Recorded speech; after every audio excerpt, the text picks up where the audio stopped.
The folder slid across the Christmas table so softly it almost made no sound at all.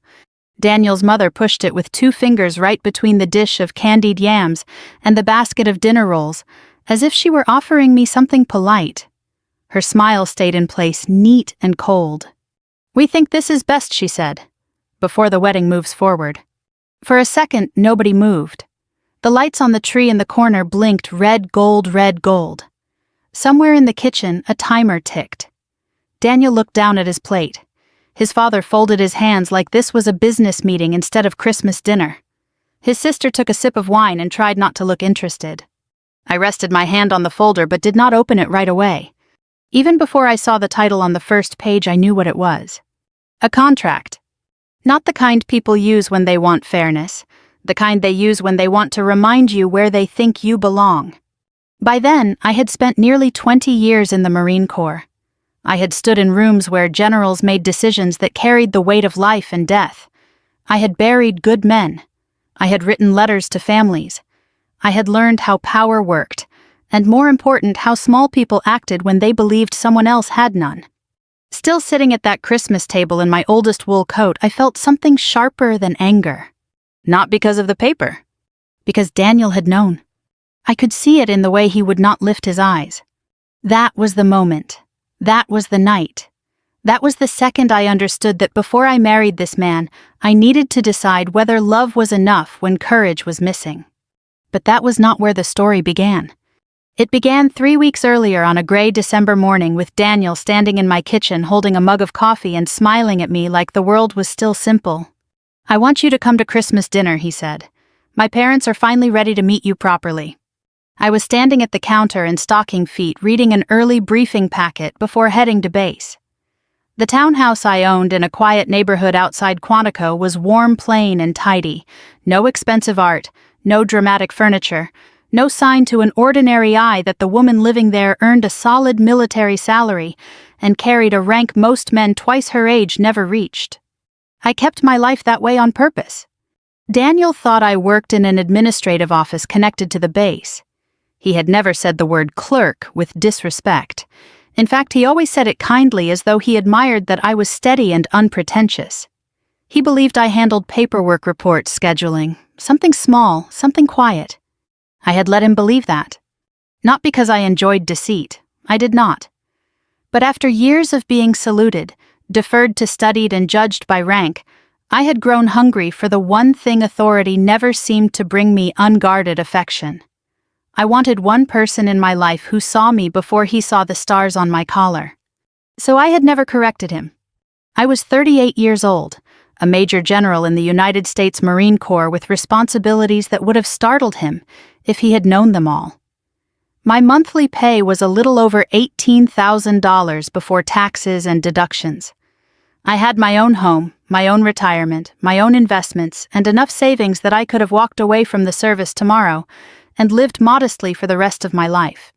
But none of that interested me half as much as character did. "Properly?" I asked. Daniel laughed. "You know what I mean." I looked up from the packet. "I thought I'd already met them properly." "You met them at that fundraiser for 10 minutes and my mother was distracted," he said. "This will be different. Just family, Christmas, relaxed." I remember the little pause I took before answering. Daniel noticed it too. "What?" he asked. "Your mother didn't seem distracted," I said. "She seemed disappointed." He gave me that helpless half-smile of his, the one meant to smooth over discomfort without ever truly facing it. "She just doesn't know you yet." That was Daniel's way. He was a good man in many of the daily, ordinary senses. He remembered how I took my coffee. He checked the oil in my car without telling me. He took his suit jackets to the dry cleaner on time and sent flowers to widows from church. He called his aunt every Sunday. He would bring in my grocery bags without being asked. But Daniel had been raised in a family where keeping the peace mattered more than speaking plain truth. Around his parents especially, he softened himself into someone smaller. He did not lie exactly. He just let things go unchallenged until they hardened into facts. "When is dinner?" I asked. "Christmas Eve," he said. "My sister and her husband will be there too." I set down the packet and turned fully toward him. "And what exactly have you told them about me?" His eyebrows lifted too quickly. That you work on base. That's all. He shrugged, more or less. It would have been easy then to tell him. To say, Daniel, I am not an office clerk. I am a Marine Corps Major General, and if your parents want to know whether I can support myself, the answer is yes. But something in me resisted. Not pride, curiosity. By then, I had spent enough time around wealth, real wealth inherited, wealth, anxious wealth, to know that many people were not measured by what they had, but by how they treated those who seemed to have less. Daniel's family came from old East Coast comfort. Not dynastic riches, but the sort of money that lived in country club memberships, careful haircuts, and a belief that family reputation had to be protected from embarrassment. I had watched women like his mother my whole life, sweet voice, sharp eyes, generous in public, exacting in private. And I suddenly knew I wanted to see something clearly before I married her son. All right, I said, I'll come. He smiled with relief and came over to kiss my forehead. You'll see, it'll be nice. I smiled back, but I did not answer. After he left for work, I stood alone in the kitchen for a long moment, the packet forgotten my coffee cooling in my hand. Then I went upstairs, opened my closet, and looked past the tailored coats and good wool dresses I wore for formal military functions when appropriate. I chose the oldest coat I owned. Brown wool. Still decent, but worn thin at the cuffs. A coat my mother would have called respectable, and other women might have called tired. My mother had raised me in a small town in North Carolina. My father died when I was young, and my mother worked in the county records office for 26 years, wearing sensible shoes, and keeping every receipt in an envelope marked by month. She used to tell me, a person with good character doesn't need to announce herself. The world will eventually do the announcing for her. She also used to say, if you really want to know who people are, let them think you can't do a thing for them. I heard her voice that morning as clear as church bells. So I made a decision. I would go to Christmas dinner dressed plainly. No jewelry beyond my watch, no polished authority, no hints. I would keep my voice soft, answer briefly, and let them decide who I was. Not because I wanted revenge. Not yet. Because I wanted truth. The weeks before Christmas passed in the usual blur of duty and December obligations. There were ceremonies, budget meetings, personnel reviews, and the annual ache that settles over military communities during the holidays, when everyone is mindful of who is deployed, who is grieving, who is coming home, and who is not. In public, I carried myself as I always did, calm, direct, self-contained. On base, people stood when I entered a room. Men twice my age chose their words carefully around me. In one afternoon, I might approve travel review, a disciplinary recommendation, and call the widow of a staff officer. By evening, I was home watering a small fern near my living room window and heating soup on the stove. It suited me. Daniel came by often. We decorated my little artificial Christmas tree one Sunday afternoon. He brought peppermint bark from a local shop. He talked about his office Christmas party, his niece's choir concert, his mother's obsession with the table setting this year. She has special china she only uses on Christmas Eve, he said. My dad carves the ham like it's a ceremony. Sounds lovely, I said. He hesitated. You're nervous? No, I said. I'm observant. He laughed, but something in his face tightened. A few nights later, he was flipping through channels in my living room when he said too casually, if my parents ask about your future, don't take it personally. I looked over from the armchair where I was mending a loose button on a cardigan. What does that mean?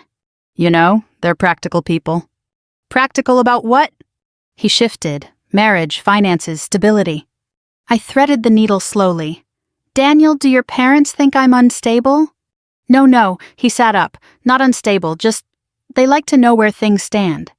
That was the second warning. Enough that any sensible woman would have pressed harder. I did not. I only nodded and kept sewing. The afternoon of Christmas Eve was bright and cold. I dressed carefully in the role I had chosen. Dark skirt, plain blouse, low heels, my oldest coat, no earrings, no makeup beyond what was necessary not to look tired. I pinned my hair simply and left it that way. When I looked in the mirror, I saw exactly what I wanted them to see. A quiet woman, pleasant enough, forgettable if you were foolish. Daniel picked me up just before 5. He was wearing a navy sweater and looked handsome in the open, earnest way that had first drawn me to him. He carried a pie I had baked and complimented my coat, which told me he truly did not see what I was doing. On the drive to his parents' house, Christmas lights glowed across front porches and shrubs. Maryland suburbs at Christmas time have a particular kind of order to them, wreaths on every other door, neat lawns gone brown for winter candles glowing in front windows, the feeling that people are trying very hard to produce warmth on schedule. Daniel reached over and touched my hand. "Thank you for doing this." "Of course," I said. "You'll like them more once you know them." I turned my face toward the passing dark outside the window. Maybe. Their house stood at the end of a quiet cul-de-sac, large without being vulgar. White columns, green shutters, brass lantern by the door. The sort of place that had hosted many holidays and wanted you to notice it had done so successfully. Daniel parked in the driveway. Through the front window, I could see the glow of a tall tree and the movement of figures inside. I took one breath, then another. Not because I was afraid of them, because I knew with the strange stillness that sometimes comes before a storm that this night was going to tell me something final. Daniel came around to open my door, pie in one hand, smile in place. I stepped out, buttoned my old coat against the cold, and walked with him to the front porch. From inside I could already hear laughter. Then the door opened.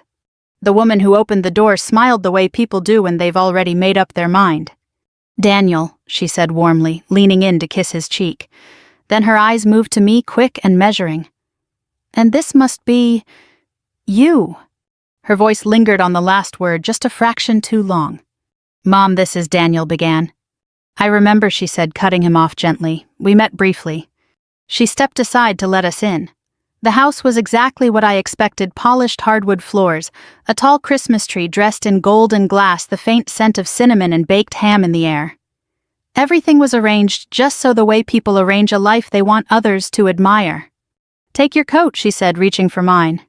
I hesitated for the smallest moment, then let her. Her fingers brushed the sleeve, and I saw the almost invisible flicker in her expression when she felt the worn wool. Not disgust, not quite. Just confirmation. She hung it carefully as though it might shed. "This way," she said. We moved into the living room where Daniel's father stood near the fireplace, one hand resting on the mantel. He was a tall man in his 70s, straight-backed, with the kind of posture that comes from a lifetime of believing he has earned his place in every room. "Dad," Daniel said, "this is..." "Yes, yes," his father replied, extending his hand to me. "Welcome." His grip was firm, his smile practiced. His eyes, like his wife's, did their work quickly, taking in my clothes, my shoes, my posture. "Good to finally have you here," he added. "Thank you for inviting me," I said. Behind him, a younger woman approached, carrying a glass of wine, Daniel's sister. She was dressed beautifully, her hair done, her smile bright in a way that felt rehearsed. "So this is the mystery woman," she said lightly. "I've heard so much." I doubted that. Her husband followed a step behind, quieter, observing. "Can I get you something to drink?" Daniel's mother asked. "Water would be fine," I said. "Just water," the sister asked, a hint of amusement in her voice. "It's Christmas." "I'm driving later," I said. That wasn't entirely true, but it was simple. His mother returned with a glass of water and handed it to me with careful politeness. "Dinner will be ready in a few minutes. Why don't we sit?" We moved into the living room. Conversation began easily enough, but not naturally. Questions came my way, but they were shaped in a certain direction. "So Daniel tells us you work on base," his father said, settling into his chair. "Yes," I said. "What kind of work?" he asked. "Administrative," I answered. He nodded slowly, as if placing that into a category he understood completely. "That must be steady," he said. "It is," I replied. His sister leaned forward slightly. "Do you enjoy it?" "I value the structure," I said.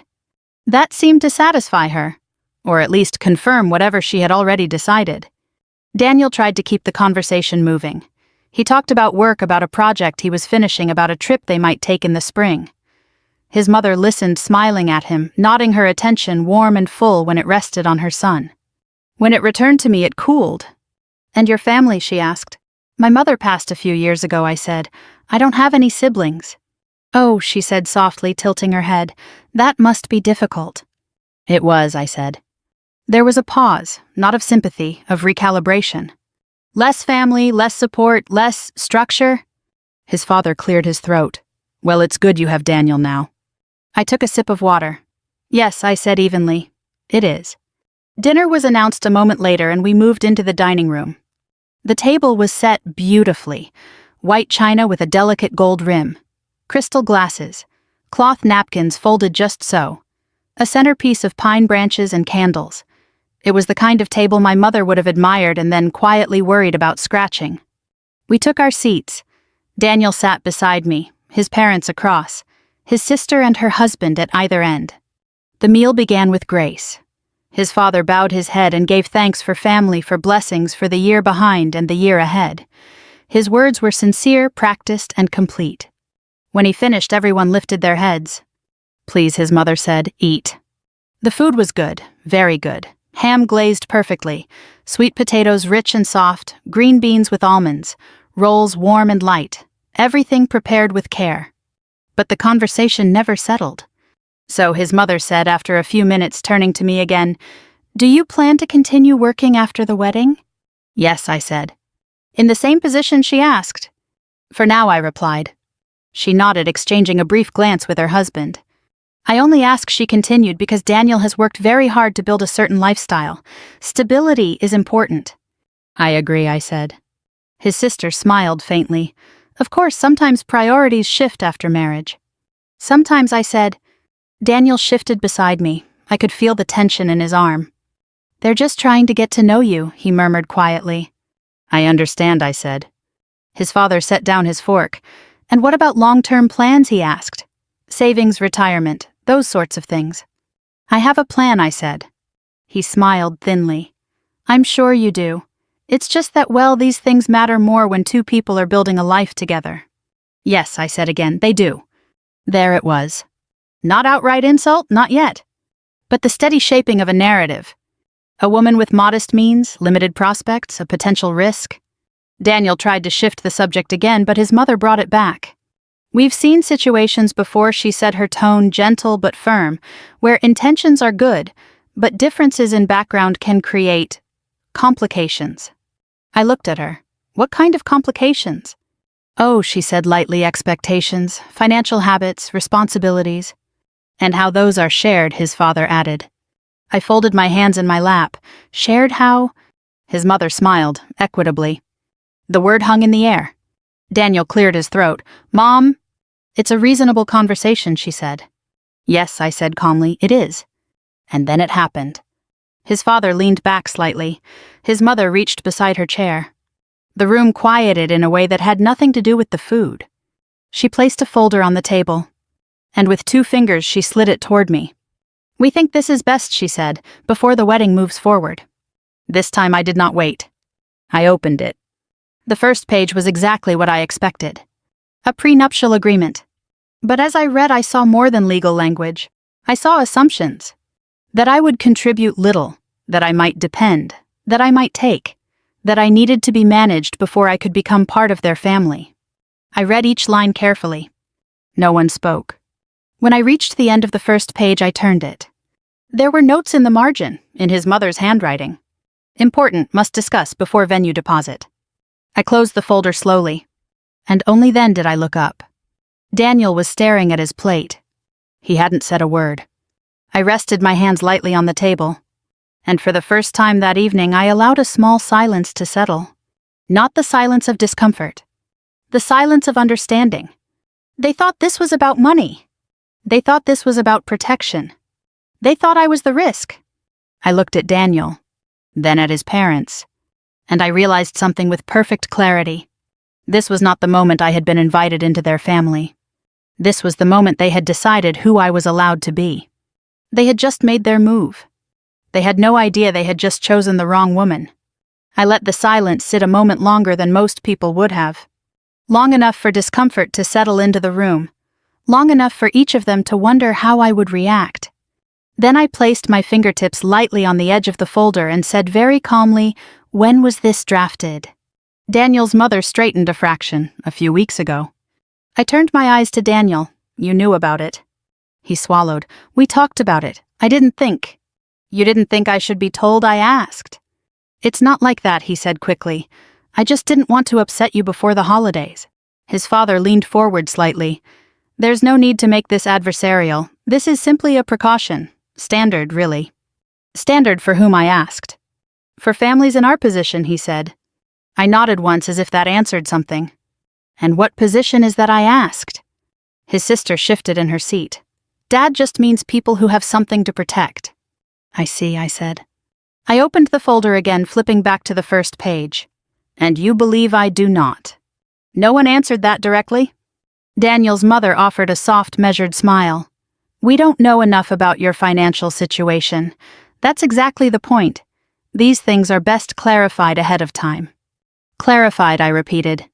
I turned another page, scanning the language. Separate property clauses, limitations on claims, provisions that read less like mutual protection and more like a line drawn in advance.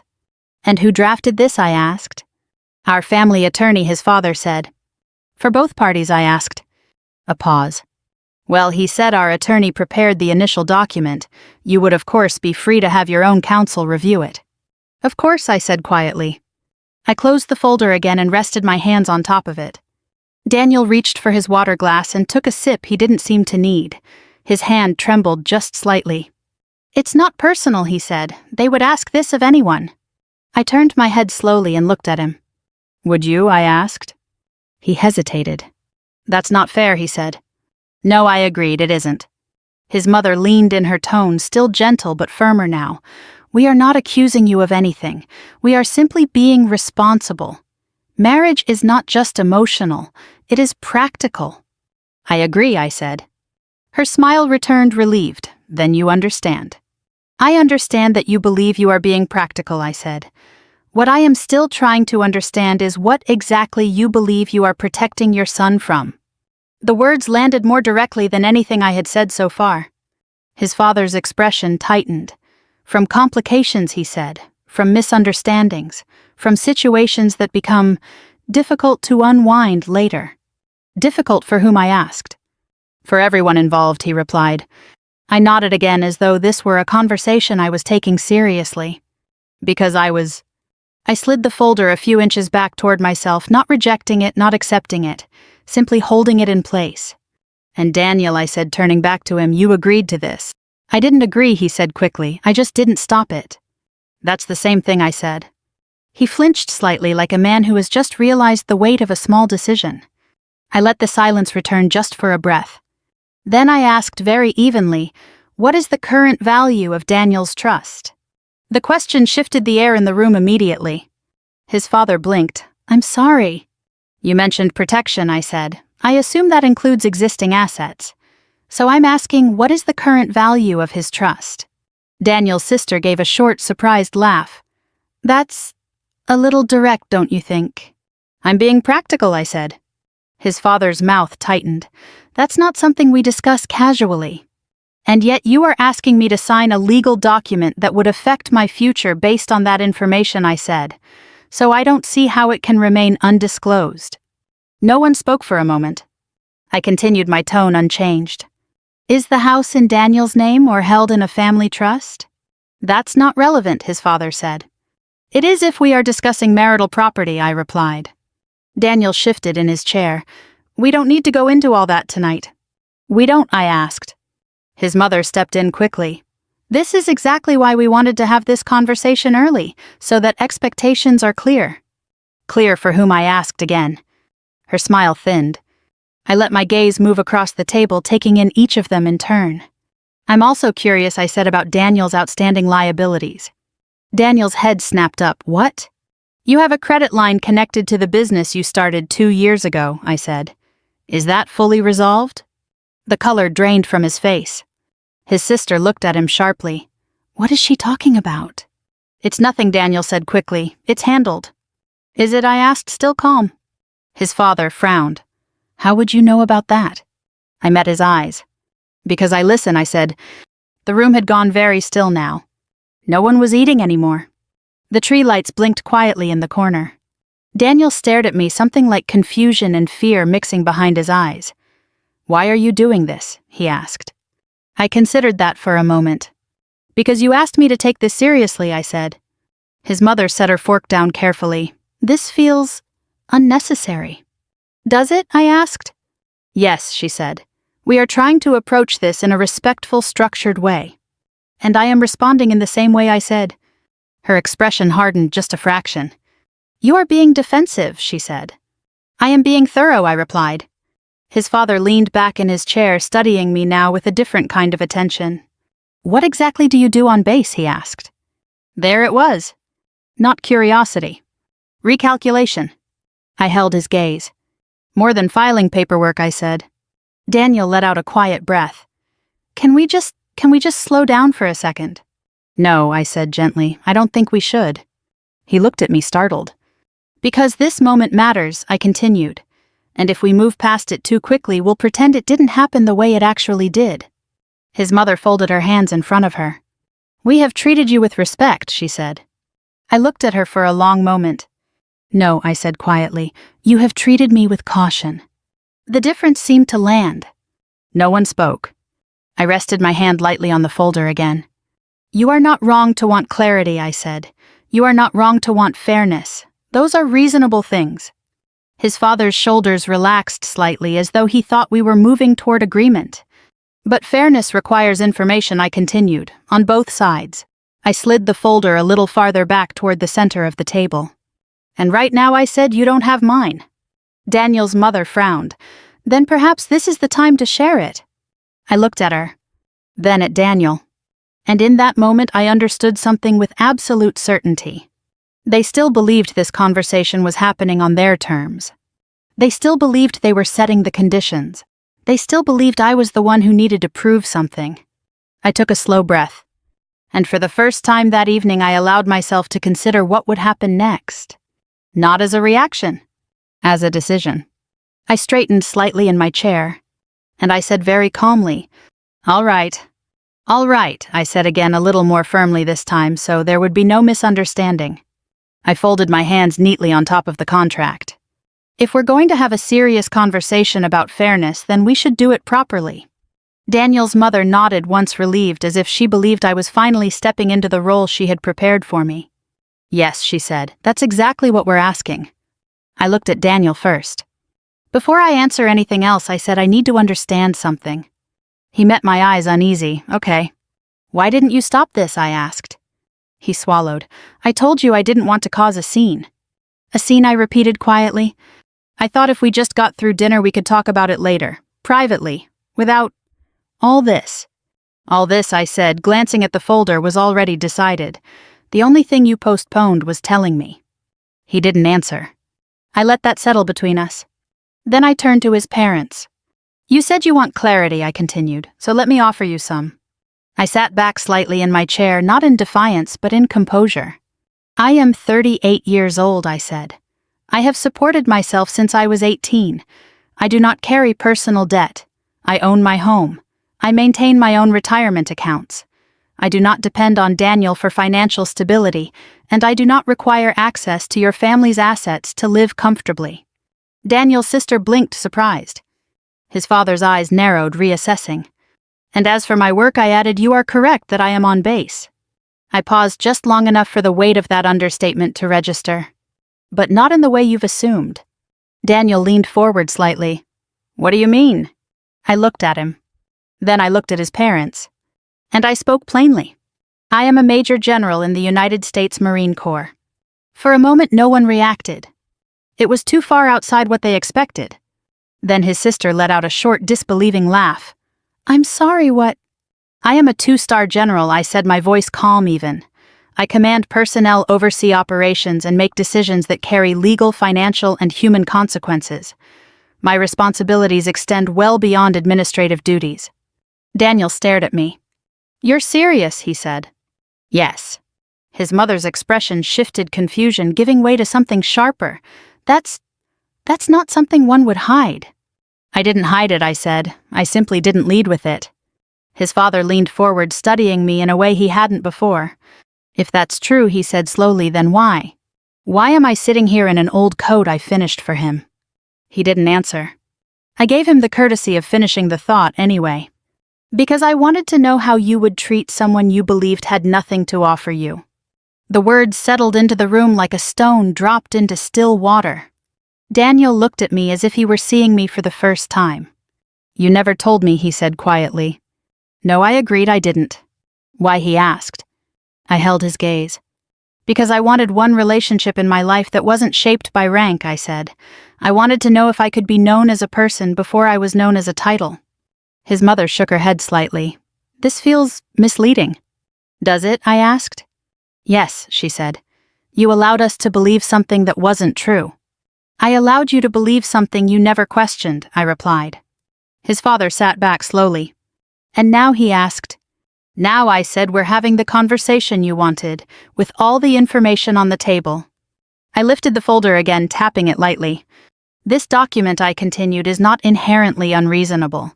Prenuptial agreements can be useful when both parties enter them with full knowledge, independent counsel, and mutual respect. His mother nodded a bit too quickly. Exactly. But this, I said, opening it again and turning it so they could see, is not that. I pointed to a clause. This section assumes a disparity of income and restricts future claims accordingly. That assumption is incorrect. I turned another page. This provision limits access to certain assets without disclosing their structure. That creates an imbalance of information. Another page.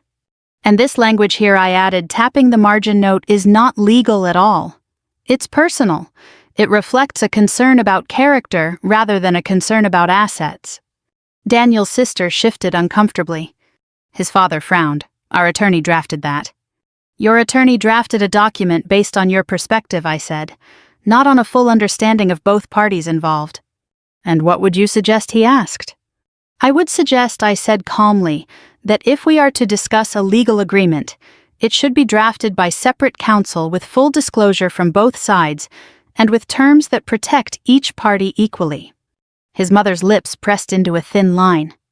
And you expect us to simply accept that, she asked. I expect you to recognize that I am not the person you assumed I was, I said. The room went quiet again. Daniel ran a hand through his hair. I don't even know what to say. You could start with the truth, I said. He looked at me pained. I didn't think it mattered. It mattered to them, I said, and you let it matter without question. His father exhaled slowly. Well, he said, this is unexpected. Yes, I said, it is. His mother picked up her glass of wine, took a small sip, and set it back down carefully. If what you're saying is accurate, she said, then perhaps we all made some incorrect assumptions. That's one way to put it, I replied. Her eyes met mine. And you, she added, chose not to correct them. That's also true. A long pause followed. Then she said, I suppose the question now is where we go from here. I considered that. I looked at Daniel, at his father, at his mother, at the contract still resting between us. And I realized something that had nothing to do with rank or money or legal language. This was no longer about what they thought of me. It was about what I thought of them. I closed the folder gently and set it back on the table. You asked for clarity, I said. And now you have it. For a moment after I said it, no one moved. The contract sat in the center of the table like something that had lost its purpose. Daniel's mother was the first to recover. She adjusted her napkin, smoothed it once across her lap, and lifted her chin just slightly. Well, she said, her voice carefully measured, this certainly changes the context. Does it? I asked. Her eyes flickered, not expecting that answer. Of course it does. We were operating under a certain understanding. Yes, I said, you were. His father leaned forward, resting his elbows lightly on the table. You have to admit, he said, most people would have disclosed something like that. Most people lead with whatever they think will secure their position, I replied. I chose not to. Daniel looked between us, his face pale. I still don't understand, he said. Why didn't you tell me, not just them, me? I turned to him fully. Because I needed to know who I was building a life with, I said. Not who you would become if you knew my rank. That's not fair, he said. No, I said quietly. What happened tonight wasn't fair. He flinched at that. His sister shifted in her chair, clearly uncomfortable now. Okay, but this feels like a test, she said. Like you set this up. I didn't set anything up, I said. I accepted an invitation. And showed up pretending to be someone else, she said. I held her gaze. I showed up without announcing myself. There was a difference. His mother exhaled slowly. Regardless, she said, we are where we are. And we still need to discuss the future. I nodded once. We do. She leaned forward slightly, regaining some of her composure. Then, let's be practical.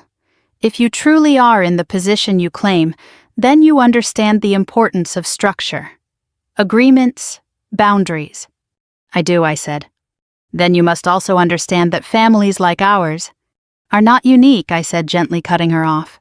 Her lips pressed together. I have spent my entire adult life working with people from every background you can imagine, I continued. Wealthy, poor, educated, not. What distinguishes them is not what they have, it's how they behave when they believe no one is watching. No one spoke. Daniel stared down at his hands. I shifted my attention back to him. Daniel, I said, my tone softer now, I need to ask you something and I need you to answer honestly. He looked up. When your parents decided to present this tonight, I said, tapping the folder lightly, did you agree with them? He opened his mouth, then closed it again. I thought it was reasonable, he said finally, just as a precaution. Even knowing what you know about me, I asked. He hesitated. I didn't know this, he said, gesturing slightly toward me, toward everything I had just revealed. No, I said, but you knew me. That landed harder. He looked down again. I didn't think they were trying to hurt you, he said quietly. That's not what I asked, I replied. Silence stretched between us. Then slowly he said, I didn't stop them. I nodded once. That's what I needed to know. His mother leaned in quickly. Daniel was trying to keep the peace, she said. You can't fault him for that. I turned my head toward her. Yes, I said, I can. Her eyes widened slightly. Keeping the peace, I continued, at the expense of someone else's dignity, is not peace. It's avoidance. His father shifted in his chair. Now hold on, he said. No one intended to compromise your dignity. I met his gaze. You handed me a document designed to limit my place in your family before you understood who I was, I said. You made assumptions about my character based on what I wore, what I said, and what you believed I could offer. That's not, his sister began. It is, I said, still calm. The room fell quiet again. I let it. Then I did something none of them expected. I reached down, slipped the engagement ring from my finger, and placed it gently on the table beside the contract. The small sound it made against the wood seemed louder than anything else that night. Daniel's head snapped up. What are you doing? He asked. I'm pausing, I said. Pausing. His voice cracked slightly. You're taking the ring off in front of my family and calling it a pause. Yes, I said. Why? He demanded. I looked at him, not unkindly. Because I don't know if you're ready to stand beside me, I said, and I'm not willing to build a marriage on uncertainty. His mother's face tightened.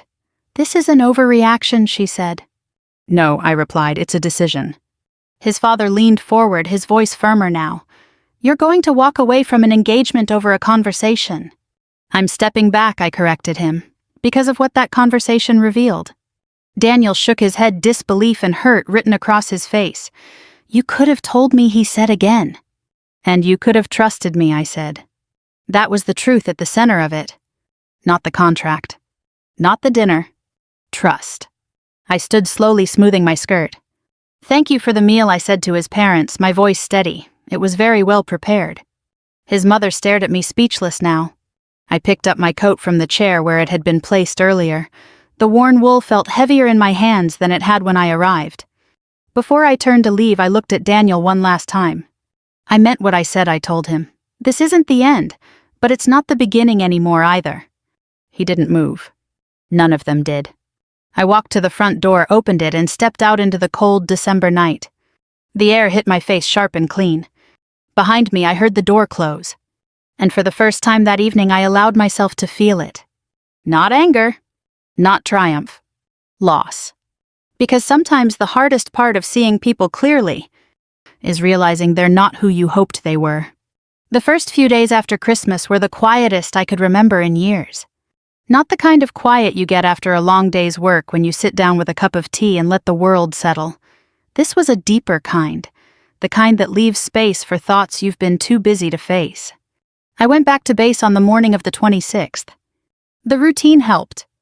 There were briefings waiting, reports that needed review, a personnel issue that had been delayed over the holiday.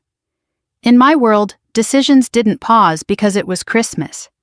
People still depended on clarity, on direction, on someone willing to take responsibility.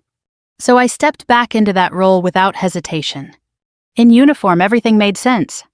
People stood when I entered a room. Conversations tightened. Information was presented directly. No one wondered what I contributed or whether I belonged at the table. My authority wasn't a question, it was a fact. There is comfort in that even if you don't admit it. But when I came home in the evenings, the silence returned. My townhouse felt larger than it had before. The small artificial tree still stood in the corner of the living room, lights unplugged, now ornaments, catching the faint glow from the street lamp outside. The pie Daniel had brought was still on the counter the first night. I threw it away the next morning.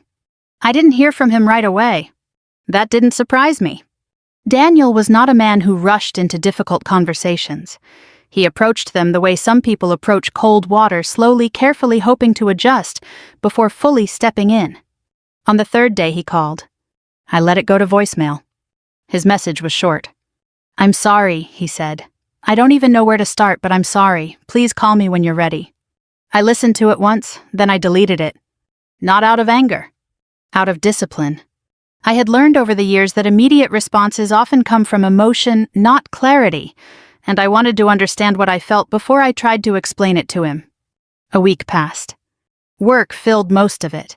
Meetings, reviews, long hours that blurred into one another. There were moments when I forgot entirely about Christmas dinner, about the contract, about the look on Daniel's face when I placed the ring on the table. But then something small would bring it back. A couple holding hands in a parking lot, a wedding announcement in the paper, a Christmas card left unopened on my kitchen counter. By the second week, the calls stopped. Instead, a letter arrived. It was handwritten. I recognized his handwriting immediately, careful, slightly slanted the way he always wrote grocery lists. I set it on the table and looked at it for a long time before opening it. When I finally did, I read it slowly. He didn't try to defend himself. That was the first thing I noticed. He wrote about that night, about what he had seen and what he had failed to see. He admitted that he had known about the contract and had convinced himself it was just a formality. He admitted that he had been more concerned with avoiding conflict than with protecting me. "I thought I was being reasonable," he wrote. "I thought I was keeping things smooth. I didn't realize I was letting you walk into something unfair." He paused there, then continued. "I also didn't realize how much I liked the version of you I thought I knew." That line made me stop. He went on to explain it. He said it had been easier to feel steady, confident, even a little important beside someone he believed needed him. That he had never asked deeper questions about my work because he didn't want to disturb that balance.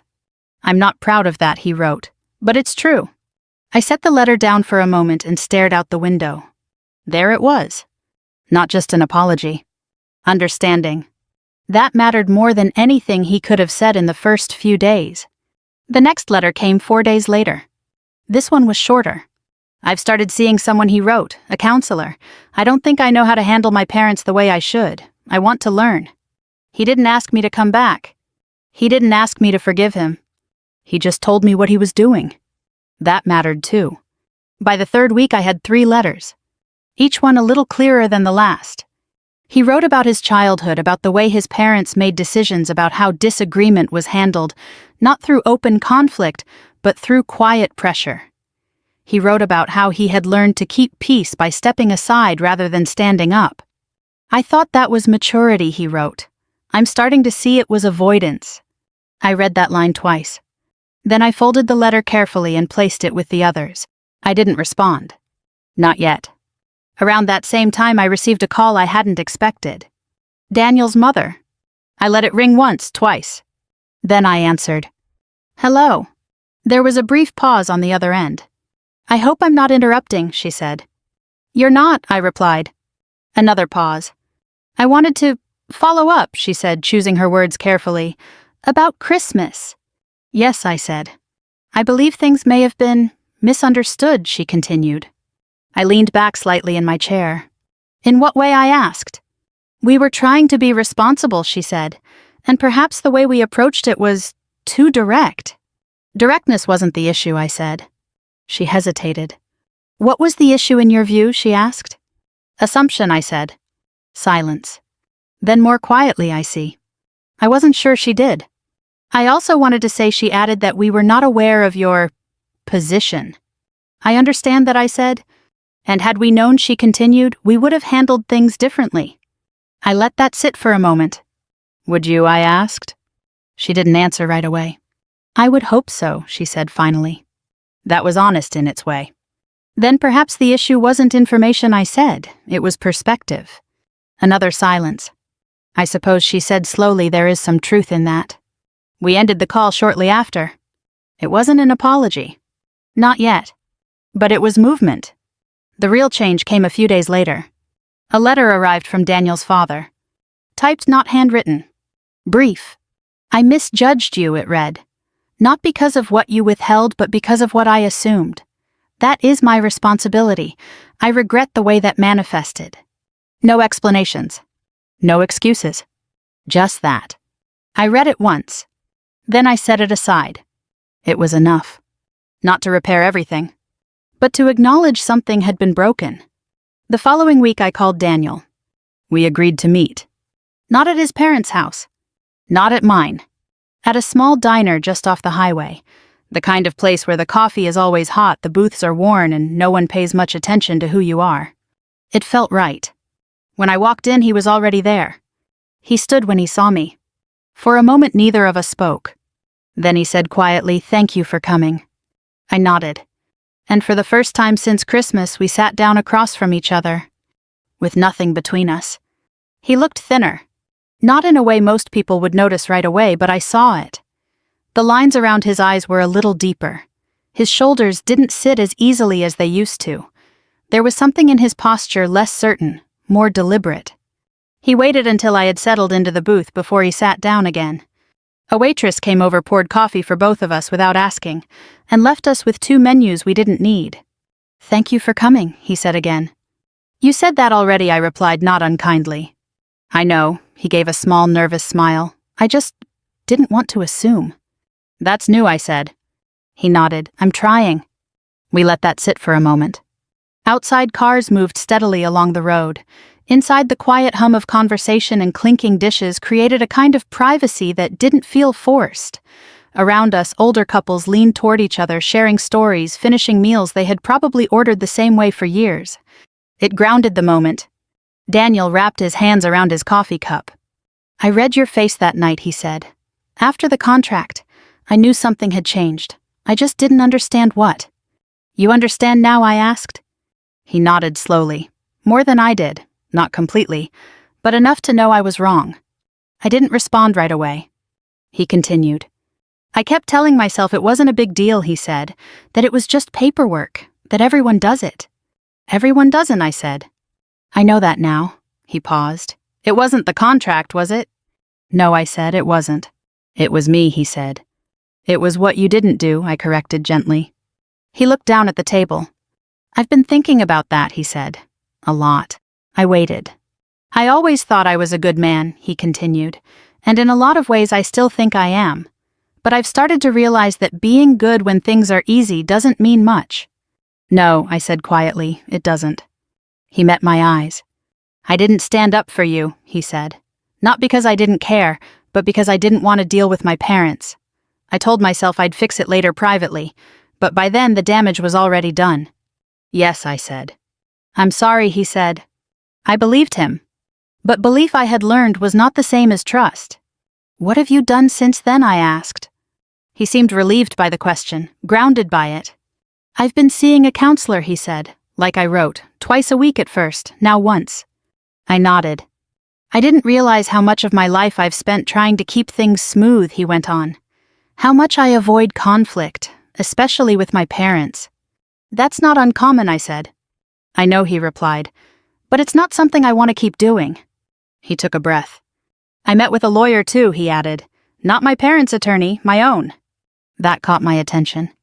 And I asked. He explained what a fair agreement actually looks like, Daniel said. Mutual disclosure, separate representation, terms that protect both people, not just one. "That's correct," I said.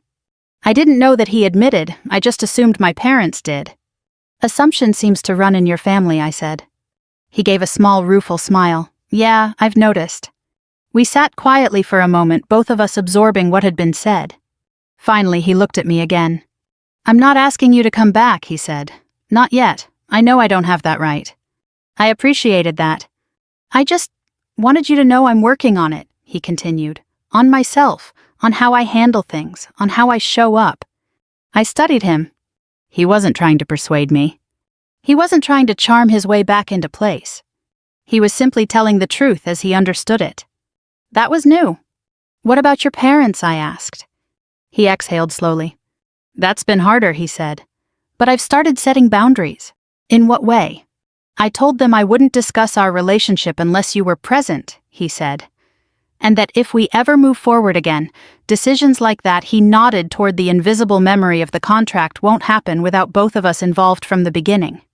"And how did they respond?" I asked. "My mom was upset," he admitted.